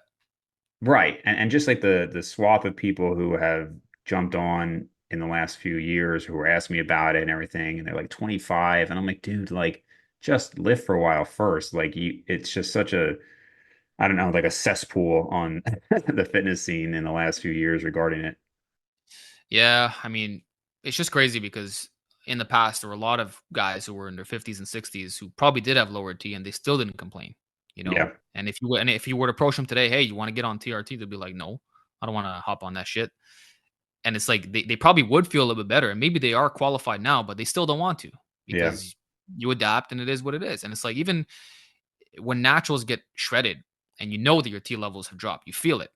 It's like you can still function. Like your life is not ruined in a sense. So it's just such I think guys who hop on it early, it's because they want an excuse to get on steroids. sure. Or maybe they want to stay shredded year round and not suffer the side effects. But if you're like you eat well, you do your cardio, you're a healthy body fat, you're not restricting yourself too much, like you'd be fine with even on like lower numbers, but you don't have to be like hyper optimized. Like I've heard some influencers say that if you're at 300, I believe, like if you're on the low end of the normal range, you should definitely be on TRT, and that the doctors don't know any better, because you're still normal. But it's like I think they do know better. I think you're just a Reuter who's trying to Yeah. pull everyone into your freaking clan. Oh, dude, I know legitimate doctors who were like, I mean, again, these are guys who work with bodybuilders who say that every man should be on TRT. Every man should have 200 milligrams per week of TRT. I mean, just these insane That's things, and nuts. it's totally nuts. I mean, it's like literally like you should probably have your license revoked. It's just, and again, I'm like ambivalent when it comes to people doing it or not. Like, I don't personally care. If it's something that you need and it can benefit, great. Same thing with like, female HRT and whatever else. It's just, I think you just have to weigh the pros and cons, and the messages I think are Yeah. often flawed. Yeah. And accept that it's a lifelong decision. And even if you do it right, there could still be consequences. And actually, we're seeing some guys who are in their 40s who were on TRT for a number of years, and now they're actually getting off because they're like, you know what, I actually feel better without it. And actually, Hmm. Elliot Hulse is one of those people. Oh, really? Yeah, he complained that he was always red like a tomato, and hey, maybe he wasn't even a proper candidate. Maybe when he got his testosterone levels checked, they were low for that period of time. But maybe if he would have tested it a month later, eating a little bit better, it would have been normal. You don't know, right? 'Cause my friend, he starved himself down to like 6% body fat. And at the time, he was like 25 years old. And the doctor wanted to prescribe him TRT. Like they were ready to do it on the spot. Like, Really? let's go. Jeez. And he was starving himself. All he had to do was gain 20 pounds, and he did. And his numbers returned to normal. So imagine like he would have gotten this prescription, then gained the 20 pounds, and then continued taking TRT. Yeah. Well, you're gonna see he's gonna look all red, and then he's gonna complain that he doesn't feel good. So you never know. Like, what if you actually are not qualified for this, but you're still taking it? Then you're just on roids. Yeah. Yeah. I haven't seen Elliot Hulse in years, man. I thought he kind of like went off the deep end or something. I don't know what he posts these days, but I always like to check in on the OGs from time to time, yeah, yeah. but he hopped off. Yeah. Interesting. Okay. Look, Pete Um, Rubish did it too. well, yeah, That's been really cool to see. Pete, yeah, and he's like, man, he was just telling me now he's up to 218 and basically like shredded now. And again, obviously, like after being on gear for like 10 years, there's going to be still a factor there, but he's Sure, completely sure. natural. And so I don't I don't know how much I think, we talked about this before. People who go on gear and then they go on TRT, they seem to maintain a lot, but you very Yeah, rarely see somebody go on for 10 years and then go completely natural. And I doubt that he's really netting that much from that. Maybe some, but I mean the guy went down to like marathon level, like yeah. leanness and everything. I just doubt he's holding on much more muscle. But again, I don't think so either. yeah. Because he went so extreme. Like he literally, I think his testosterone was like 50 or 100. It was so Oh fucking yeah. low, Yeah. and he actually toughed it out for over a year, Yeah, which is impressive. slowly seeing his numbers. Like the amount of willpower to go through that. Like most guys would have caved in, and he Yeah. went through all of it. So I agree. I don't think he's netting that much from the previous gear use. I really don't. Yeah. And to me, he doesn't have that look either, which No, I that think says he's something at got least. he's probably He got looks some he good looks genetics, like, he obviously looks like a lifetime natty to me. I know he's not, but it looks yeah, totally realistic, and even his yeah. numbers are reflected. Yep. Yeah, I think Yeah, he's probably got good genetics, but not like elite. I mean, again, to have blown up and had a 900-pound deadlift, obviously you have to have good genetics regardless of yeah, gear. yeah. But still, I mean, and also he was telling me the other day, he's got like a 37-inch waist at like Wow. 10% body fat. So that shows, right. Like that was my surprise too, right? I was like, wow, that's huge. I mean, I talk about how I have a pretty blocky waist and I'm about 32 inches right now. So he's like my leanness, if not even a little leaner, significantly heavier. Obviously, part of that is muscle for sure, but part of that's bone Hmm. structure. He's got a big blocky waist, a Oh big yeah, back. Like, So a lot of that obviously is Yeah, genetic. and it explains why he did so well with the deadlifts too. Just Hmm. more trunk stability overall, and that's what we see with guys who have that strongman type build. Even when they get down to single digit, they got these wide, blocky waists. Oh yeah. Well, look And at Eddie Hall. I but mean, obviously on Cleaver, but Eddie Hall will never have a small waist. no, no, even with a six pack, the guy's got like a 40 Yeah, something waist. It's crazy. yeah, yeah. No, but it's cool. Like even people don't know this about me, but I don't have a small waist, and I don't even have wide clavicles. But Hmm. if you build your back and delts to a large amount, like you can still have a sick V taper. Sure. So and Do you know so what your waist got down to when you were at like the 155 or so? I actually didn't measure this time, or if I did, I Okay. forgot. But I was wearing size 30 pants, Okay. and right now I wear 30 and 32. Okay. So yeah, but when I'm bare mode, I'm like 34, 35 usually, Yeah. probably 35. Yeah, I have all these clothes, man, that I'm never gonna wear again. And You can't, yeah, I have to get a whole new wardrobe. It kind of sucks. yeah. But sometimes, actually now there's some clothes I actually have to give away because like my dress shirts. I don't fit into them, even though Yeah. I'm leaner. It's like the buttons are so tight because my back got wider. It's like this sucks Yeah, yeah. because they were nice too. But Yeah, that's a good feeling when you wear clothing from like 5, 10 years ago and you just can't get it on and you're still right. lean. Oh, no greater satisfaction. I don't have any plans to go vegan, but I am gonna finally make the video soon on my low Yeah, I saturated wanna know fat about that. experiment because you know what, I did two tests and I did three tests and now I've done five just because I was so curious. Okay. And so basically I'll say the results for the video, but I'll just tell you what the experiment was. It was 2 months at like so when I say no saturated fat, I mean less than 15 grams a day. Sometimes it was even less than 10 grams a day. So Yeah, which is basically, reasonable. Usually yeah, 12, 15 is yeah. yeah. So 2 months of no saturated fat, got tested. Had a huge cheat, hosted a UFC party, like pizza, wings, all that. Got tested 2 weeks later. Again, no saturated fat other than that one big cheat. Then I did 2 months of once a week saturated fat meal, just kind of a cheat, whatever I want, but the rest of it super low. Did basically that same thing 2, 3 months later, once a week, got tested. And then I told you I just went on this vacation, 6 days, 4,000 calories, admittedly just ate trash for that 6 days. Sure. One day later, I was actually not even planning to do blood work. I didn't have an appointment. I just walked in. I was like, I'm just curious. So we'll see. That's the only one I haven't gotten back yet. That was just yesterday. I'm interested to see how quickly it could go up, from like just 1 week of just trash. And so we'll see. But the little bit of a spoiler is that there was a very significant drop from the change in diet. Wow. I still eat meat, but I eat like 99% lean ground turkey. Yeah. And then I'll just add like olive oil or something like that. We talked about cheese last time, right? And you gave me some Yeah. recommendation. I've been buying fat-free cheese. Definitely not the same, but if you have that with the turkey and you add some olive oil and stuff and avocado, like you get to a similar fat amount, but basically almost no saturated fat. And I Exactly. enjoy it. And again, because I'm leaner, what I say, hunger is the best sauce, right? So like Yeah. to me, it's good. But I could totally see why somebody would not Oh, necessarily like it. no, if I was an omnivore, I'd be doing exactly like you. Yeah. That's the best way to go about it, you know? Low fat milk, skim, Yep. probably egg Yeah. whites as well. Yep. Turkey, lean chicken, just avoid all the fatty cuts, Yep. And I'll just and have you'll be like fine. fat-free Greek yogurt, It's such a simple thing to stuff like do, that. and that's why I don't get why guys are so like reluctant in hearing that. Like, especially if it comes from me. Like, I'm not telling people they have to go 100% plant based, but fuck, like, just drop your saturated fat. It's such an easy thing you could do. Yeah. Yeah, well, that's when it gets tough with the people because you were saying earlier about, you feel good, you're doing the right things. And then you have the people on the opposite end who are doing carnivore. And it's very easy to call them morons and everything. And I personally would not recommend carnivore. But, you get people who are like, hey, I started eating carnivore. I lost a ton of weight, which of course they're going to lose weight because they're really limiting the number of Sure. foods they eat. They feel great. Again, could that be because they're eating less food total and they're in a calorie deficit? For sure, but ultimately they're not eating processed foods. It's tough because these people are like, hey, I feel better than I ever have. It's like, well, that's important, but also maybe your LDL is now like 300. That's Well, the thing probably more is, important. I would say like almost all of them have really high LDL. And the problem Exactly. is they say they feel good, but they're in denial that high LDL is an independent risk factor for heart disease. Right. So it's like pick your poison, right? It's on you, bro. But like the difference is the people who do plant based, not only do they feel good, but the numbers add up with what the evidence suggests is optimal. Yeah. So it's like not the same, you know? And then they're also in denial of their blood pressure for some reason. Or they'll have an extreme recommendation of, say, having 10 grams of sodium a day.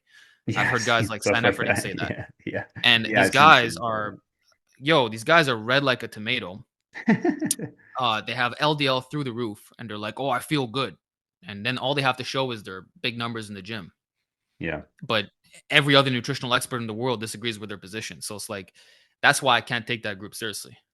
Yeah, it is hard for me to take them seriously. I will say, like, if you said, hey, you have to do one or the other, you have to be vegan or you have to be carnivore, I 1,000% would go vegan. I mean, it's really not that close in my mind. Sure. I think the evidence is strongly in favor of that over carnivore. I do think actually examine.com had a good post on meat recently. My personal belief is that there's not very good quality evidence that meat is an issue independently. Now, if we're talking about processed meats and everything, obviously that's different. You would That probably yeah, disagree and think that like maybe red meat. I've just not been convinced by the evidence that like including meat in your diet is a problem. But again, I do think lower saturated fat is important. So you have to decide what meat you're going to have. I do think higher fiber and higher vegetable intake and fruit intake is consistently shown to be beneficial. We have basically no long-term data on carnivore diets, so I just could true. never really get on board with it. And I do believe, as you mentioned, that LDL is and ApoB is an independent risk factor for heart disease. I Yeah. understand that it's one of those things like necessary but not sufficient. The people who are on carnivore, they argue, hey, but like our inflammation is so low Yeah, and inflammation. Yeah, yeah. all this stuff, and that's fine. I just would never feel comfortable giving that recommendation because we just don't have any long-term data on it. And again, like the LDLs, man, like I told you, my LDL was like in the 300s when I did Yeah. carnivore for 1 month. It wasn't like I was on it for years. So it's just, oof, I don't know. It's great that they feel better. And if it was the only diet, like if you said, hey, they're going to eat a healthy omnivorous diet and be 300 Mhm. pounds overweight, where they're going to be perfectly like 160 pounds and everything, but carnivore, sure, it's probably worse to be like obese and everything. But Sure. otherwise, I don't know, man. I try to introduce some fruits and vegetables and stuff. Yeah. No, I think that's a fair take, man. You're not going to get any disagreements from me. I guess my only thing I would say with the meat, like for example, it depends like what kind of like what health markers would be impacted in a negative way. Like for example, let's say you were plant based, but you consumed skim milk and egg whites. Are you going to get heart disease doing that? My answer as a vegan is no, you won't. It's not going to happen. That's not what's going to kill you. Mhm. So I can be honest about that, right? But then if I say, okay, if you're going to choose like red meat or just like a fatty cow versus deer meat, is there going to be a difference? Yeah, but again, it goes back to the saturated fat, right? So like, are you more likely to end up with like, are your macros going to be more distorted if you're introducing meat into your diet versus eliminating it? And I would say if you're eating too much of it, or like it consists of a major part of your overall macronutrient balance, then it's going to be impossible to match what a more plant-based diet can offer. And that's why I would say like someone who is eating animal products, it's not that it's inherently bad, it's just that it shouldn't be the majority of what you eat. Like you should Yeah. still be 80% plant-based at least, you know? And that is what Yeah, we I would see with definitely the agree blue with the zones and plant-based. stuff like that. So like an Do you example that think, I heard go years ahead. ago was like your meat should be like a part of a chicken pot pie kind of thing. Not that you're eating like a giant steak to go with your meal, Right, right, right. or like you're having a you're not going to have a whole pack of ground beef to yourself. You might do a 50-50 split with black beans as well, you know? So there's ways to go around that. And in general, when you have foods that are rich in antioxidants, that actually lessens some of the negative effects of the meat. You know, like if you're having berries and black beans, like that all goes a long way in synergy, you know? So I guess it's like you have to ask compared to what, and then you have to say Yeah. like how much of it, like when I go past a certain amount, when does it become problematic? You know, and to that, like if you're eating a reasonable amount, not what some of these bodybuilders are showing, then you probably would be fine. Do you But you got to be think, careful with it. like one of the issues I have with the carnivore movement is they like nobody's discussing the people who did carnivore and then had problems, which Yeah, that got heart that's a attacks big and group, strokes. right? And not Yeah, even just heart attacks, just some people don't feel good on it. Some people have had issues with it. Um, Conversely, there are people who have said that I mean, there's a lot of examples that I've seen where people said they did vegan and they felt poorly on it and then they changed. So what do you think? in those instances, what mistakes are being made, do you think? I think they're following fad vegan diets, or they're junk food vegans, which they're not coming from a health position first standpoint. And that's not why I did this. For me, it was always health first. And then the ethics came along for the ride because it's like, why not? If I'm going to acknowledge 80, 90% plant based, I might as well get rid of that final 10%, maybe get a slight boost in health and do what's right for the world and the animals. So for me, I am empathetic in that way. I've reached that point. But these vegans who go off the rails, they're always listening to fraud artists, or people who believe in like fruitarianism, or Mm, restricting major food groups, like not eating your beans because they're too acidic, for example. Like there's a lot of kookiness in the plant-based world, and none of like that stuff is not evidence-based, and it needs to be, it has to stop being promoted, like there's some like, see, I got to be careful what I say too, because this is my community, right? But there's some doctors who I would not trust in my life because they're just in their own lane, you know? So I would say that if you include the whole plant kingdom, not that you're going to eliminate beans because they have lectins, quote unquote, like what Dr. Grungy recommends. And nobody acknowledges mm, him as an expert, by the way. Or like saying that plants are trying to kill you. Like that's kookiness, Or saying that you should avoid starch and only have fruits, for example. Or like these are the vegetables you can't eat, and these are the ones you could. Like I think that's the wrong way to go about it. And I would direct people to plant-based doctors who are not making you restrict major food groups in the plant world. And for that, you're going to be consuming everything, like a variety of whole grains, all your starches, all your berries, your juicy fruits, your dark leafy greens, variety of beans. Like, and by doing that, you should not have nutritional deficiencies. Your nuts and seeds, like if you're getting like 15-20% fat, uh, and then an equal amount of protein and the rest coming from carbs, if you plug that into macro factor or chronometer, you're going to have your micros are going to be through the roof. yeah. And I even know this because like I got shredded on 1800 calories, which is F all. I would never eat that little, right? And yet I was still in the surplus of all these things. So it's like if someone's Mm, not getting that and then they start to suffer from health consequences, well, it proves that they're neglecting major food groups. And to that, I would just say, like, follow something as simple as Dr. Greger's daily dozen, you know, a cup of beans a day, like 4 to 5 servings of dark leafy greens and fruits, a tablespoon of flax seeds. Like, there's so many basic things that you could do that when you include it all, it's like you don't run into these health problems. And yeah. if anything, like there's a lot of people doing plant-based diets for decades now, and all of them, for the most part, are following an approach that is sustainable and includes all these things. It's not going to be the fruitarian groups that last long, and that's always what you see in these compilations of saying veganism destroyed X person's health. It's always like again, I don't want to mention who these doctors are because I know who they are and I've actually read their material. It's you got to have alkaline foods only. It's just it's absurd. Yeah. So Yeah, yeah, for sure. I'll leave it at that. Yeah, no, there's a lot of misinformation out there for sure. So last topic real quick I just wanted to discuss with you was my recent arm explosion that I've had from changing my bicep curls to now I go Hmm. up and at the end I go from supinated to pronated and then boom, down. The Zotman curl. Man, like 30% increase in size, right? No more barbell curls for me. So if the sarcasm's not bleeding through enough, I did watch your barbell curls video, and I do think Yeah. like calf raises, like a few other things, there's only so much that variations are going to do, right? And you had some good points there. Like if you look at the leg development of the bodybuilders today versus like, like the Arnold days and whatnot, like huge differences. Back, I think there are some big differences. But I think that people really overhype some of these variations, like, especially calves, as I've, gone on about, but biceps too. I mean, not that there's not better and worse movements, but what do you think? Well, look, the Bronze Era was the beginning of bodybuilding. Okay, these are guys from the late 1800s up until the late 20s. You can say 1926 or 29, whatever. And like they had f all, bro. Like literally just globe dumbbells and barbells, and most of them just use a bar or like the most primitive training you could possibly imagine. And when you look at their bicep development, it really doesn't look that different from some of the elite natural bodybuilders we see today.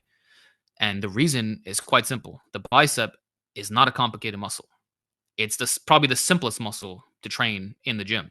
And if you get sufficiently strong at it, well, at various curls, I mean, you're going to reach a point pretty quickly where like they're not going to get that much bigger. And if they do, it's not because of some novel movement. It's just because the pure isolated function in itself is stronger. And at the end of the day, barbell curls, if you get them up to a certain amount, let's say 135 for reps, like you're really not going to grow that much more beyond that point. Like, and your strength potential will be limited as well. Like we see in strict curl competitions, like even natties are doing like 185 tops, like at the Yeah. highest level. And if you equate that to rep work, again, it's somewhere in the 135 to 155 zone. So getting up to that standard is realistic, but then going beyond is like so slow. It's almost like comparing getting to a 405 bench versus 440 kind of thing. It's just you're scraping for gains, and it doesn't make much of a difference anyway because you're probably going to put on like a quarter of an inch or something. So it's like the shape of your bicep is probably more important. I would even say like Yeah. the attachment and how full it looks. And uh, at the end of the day, we can look at bodybuilders from the past, bronze era, silver era, and from what I could see, there's zero improvement whatsoever in the biceps. Other muscles, we can definitely say there's improvement. Like I mentioned in the video, the legs, the V taper. Actually, I would say every muscle's improved except for the damn biceps. I don't see any difference. Yeah. And if you're honest about it, if you actually look at the photos, it's like, okay, it's true, you know? And your increase in size was more like dedicated volume for arms. Is that right? Because Not I really know. volume. It was more so actually treating my isolation work seriously instead of Okay. following that approach of just, just getting stronger Tacking it on underhand at pull the end. downs and Yeah. stuff like that. Like because in my case, like even 50-pound dumbbell curls was difficult. Mm. Yet I was able to bench 4 plates. Like that's not normal. Yeah. Yeah. And I've mentioned this argument before that there are powerlifters who are deadlifting 600, 700 pounds, and they actually can't curl 50-pound dumbbells. You would think that's impossible, but at the end of the day, if your arm is completely straight, like that's not gonna do shit for your biceps. Yeah. Yeah. So, and a lot of them, they don't look like they lift in a t-shirt from the front. There's no mass whatsoever. So you got to be a curl bro. The gym bros had it right. Just get stronger at, you know, uh, and even with the dumbbell curls, I found that when people hit around 60 pounds or so, it gets really hard to progress past that point. Whether you're doing standing dumbbell alternate curls or dumbbell preacher curls, it's like that's some heavy ass weight. And Sure. you're trying to get up to 70 again, like let's say you hit it, like how much stronger are you going to get past that point? And if you do, how much bigger will your biceps be? Probably not by much. So that's why I say, like, if you're dumbbell curling somewhere between 50 and 60 pounds, your barbell curling between 115 and 135, like, okay, you can switch to something better. You can do preachers, you can do more stretch based curls. Try it all. But I'm just saying it's not going to make much of a difference. Your genetics are really what's going to determine how impressive your biceps look after that advanced point. Yeah, I tend to agree. I mean, you do get some people who have some crazy biceps, like, 18-inch arms, natural lean. I mean, obviously, like Jeffrey Schofield, crazy arms. Like, I'm Sure. not in any way saying you couldn't grow them. It's just you tend to find a lot of people kind of settle into like 16, 17 natural, depending on their leanness. Mhm. The strength numbers you said, I think, are pretty accurate. I think for me, it was 135 for two sets of six, I want to say, was On the about barbell where curl. on the barbell curl. Yeah, is about where I peaked. So, and again, I might have gained like an eighth of an inch compared to my last cut like two or Yeah. 3 years ago. So That's, I really yeah. like the dumbbell supinating curl. That's just kind of always been a favorite of mine. So I think like variations are How great. much, I just think what's that? sorry, how much do you lift on those, the dumbbell curl? Not as much. So obviously form is super, important there. Yeah. I used to do 65s for 8 and looked ridiculous doing it. I mean, I was like hoisting these things. So I don't want to be like, oh, Okay. strict, no. If I'm being strict, maybe like Like 50s clean for enough. 10. Yeah, yeah. Maybe it's like 50s for 10, something like that. Okay, Um, so it's about the same range that we're talking about, basically. yes. Yeah, yeah. It's nothing, out of the ordinary. So I think, and I see some variation. My friend Kevin, I've mentioned a few times on the podcast. I was actually going to mention him earlier because he only bulked up to like I don't know if he's got light bones or something. He doesn't have big legs, but he's like impressive even in like the 160s at my height, which is kind of crazy. But he bulked up to 185, and his blood pressure was just like out of control. It's like why he had to stop bulking. So I know we're Oh kind of wow. past that topic, but it was just interesting. But yeah, he might do like 5 pounds more for the same reps on a curl or something like that. But we're all kind of in that same We're general all range. And I'll yeah. tell I you, man, mean, the shape, we have a buddy, John, who's 6'3", and measurement wise, usually smaller arms than us. But the biceps, like you'd think like a taller guy with a smaller measurement is going to look worse. It's just not. Like his arms, biceps, ridiculous. And he used to bowl in high school, and it's funny, his one arm is significantly bigger than the other. Um, mm, but I'm telling you, man, like the insertions and everything, it's crazy how much of a difference that can make. it makes the biggest difference. Like you if you have bad insertions, even 17s might not look the best, especially if you had a normal body fat. And Yeah. that too, some guys store less fat in their arms, or if they do, it's more like intramuscular, right? So it just looks fuller and better, but they're not actually that lean, you know. But I think the insertion is the biggest one, and some guys, like especially when you're flexing, they're never gonna have impressive peaks. Like my bicep shape is awful. It doesn't look aesthetic unless I'm single digit body fat, Mm. you know?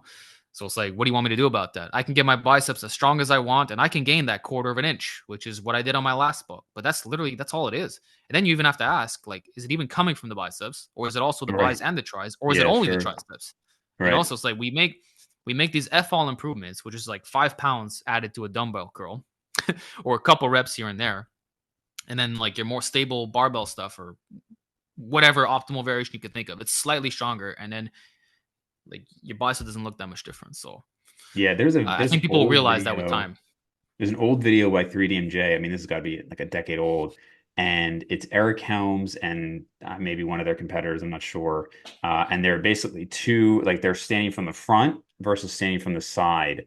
And it's amazing the discrepancy. Like one is clearly superior from the front, and one is clearly superior from the side. And even like there's a picture. It's like years old now. Me and my brother in the gym, and my delts are not capped at all. Like they look okay from the side, but if you're looking at me from the front, I mean they're just like straight down.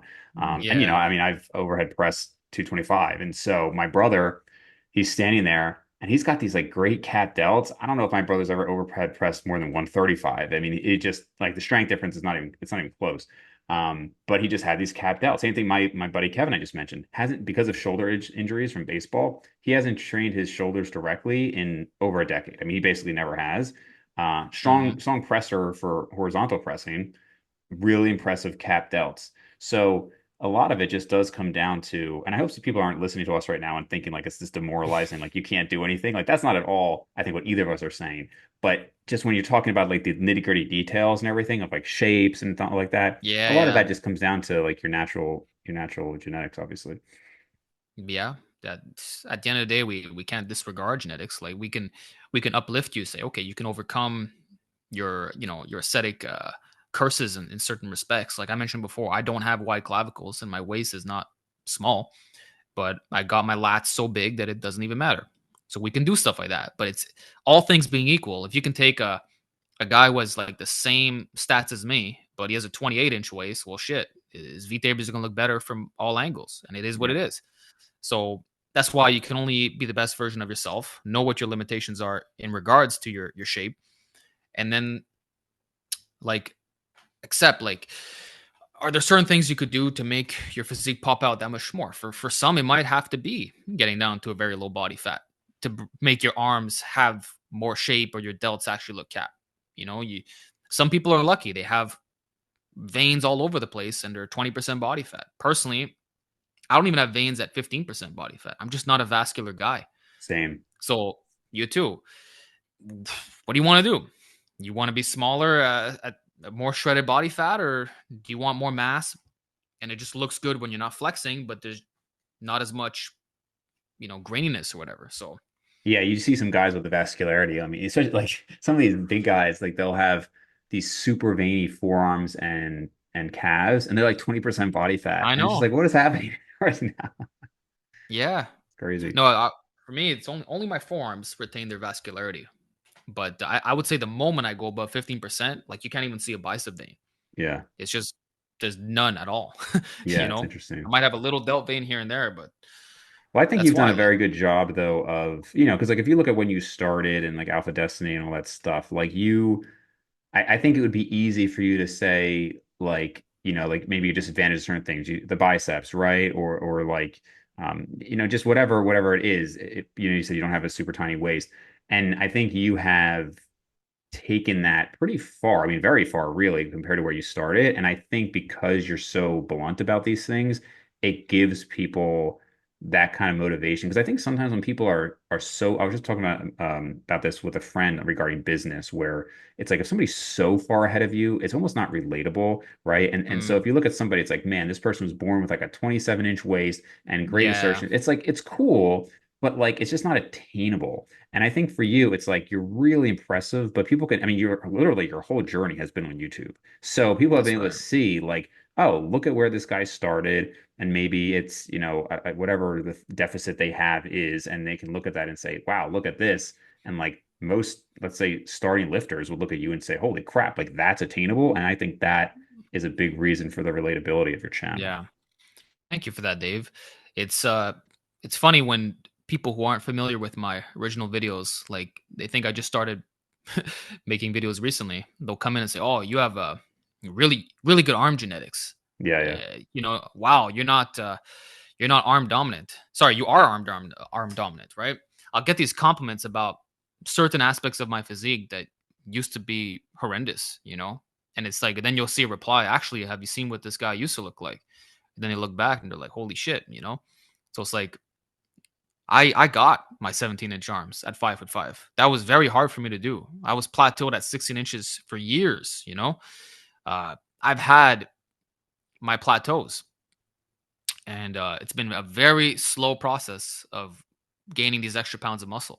But I've never given up, and people have seen the improvements over the years. And I'm just showing, like, I'm documenting my journey, and I'm just trying to help people out. And they see that, and they could see like 2 pounds of muscle. It makes a difference every year here and there. The bulks and cuts, you look a little bit better every time.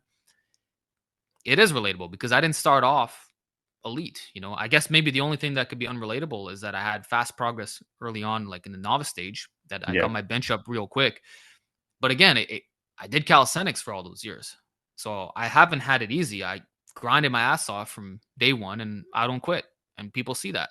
So it's about instilling that DBZ mindset, showing that you're capable of a lot more, and that consistency beats everything. And that you don't need all this fancy craziness that we're seeing nowadays. Like, I just do calisthenics, barbell lifts, and dumbbell lifts, and I strive to get stronger, get a little bit better here and there, add plus ones. And people are seeing now that, like, I was right about a lot of things back in the day. yeah, And even though I may have come off as some arrogant kid, like, I was still trying to help people out, and sure. now the gains are being reflected. So Good I stuff, think man. people could see that, and I want the best for everybody, and that's my job, just to be the best educator I could be. That's awesome. Well, you're continuing to grow on your platform and your physique and all that is great. And I think people can find you at Vegan Gains, right?